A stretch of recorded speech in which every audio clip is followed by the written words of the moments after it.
এই গাইস, আমরা যাচ্ছিলাম শ্রী গুরুর আশ্রম কাঁচরাপাড়া। আমার সাথে ছিল অতনু, মিস্টার অতনু আর আমার মা। দুজনের মধ্যে কেউ আমাকে পাত্তা দিচ্ছিল না, তাই রাস্তা দেখতে দেখতে চলে এলাম শ্রী গুরুর আশ্রম। আসো, আশ্রমটা তোমাদের ঘুরিয়ে দেখাই। এটা আশ্রমের গেট।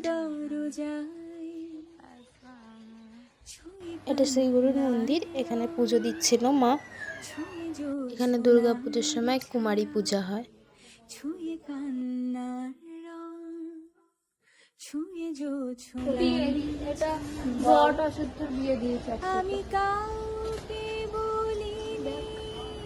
এখানে এখানে এখানে কোথায় যেন সে সুতো বাঁধে ওই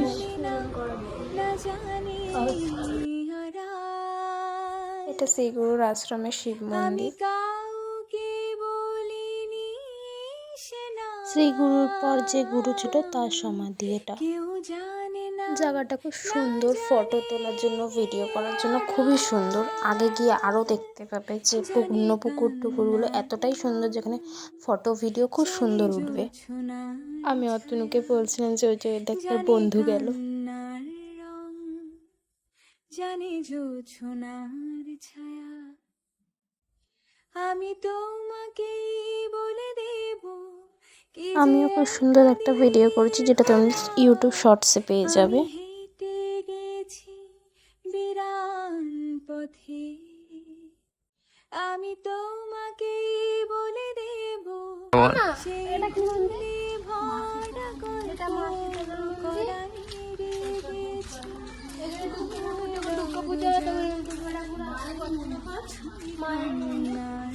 রক্ষাকালী মন্দির। এখানে মূর্তি থাকে না, ঘট পুজো হয়, আবার সঙ্গে সঙ্গে দিয়ে দেওয়া হয়। আর এটা হচ্ছে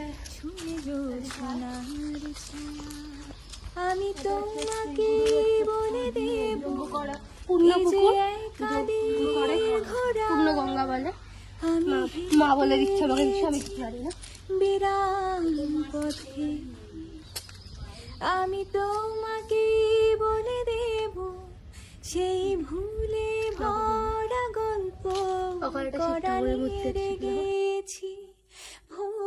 আগের দিনে চন্দননগরের ভিডিওটা এডিট করে এটা আবার ছাড়তে হবে, এডিট করে, তার জন্য আগে ওটা কর, ওটা ছেড়ে নি, তারপরে এটা আবার এডিট করে ছাড়তে হবে। বলছি তাড়াতাড়ি আজকে ওই ভিডিওটা এডিট করতে। তুই নিজে নিজে এডিট করে আমি এডিট করতে পারলে তোকে বলবো না। আমি অতনুকে ঢং করে বলছিলাম আগের দিনে চন্দননগরের ভিডিওগুলো এডিট করে দিতে। ভালো করে বলে এডিট করতে, তাহলে এডিট করো ভালো করে। কেউ জানে না, না জানে আমি কাউকে। তারপর বাড়ি যাওয়ার সময় একটুখানি ক্লিপ নিয়েছিলাম, বেশি না। কেউ আর বাড়ি চলে এসেছিলাম। টাটা।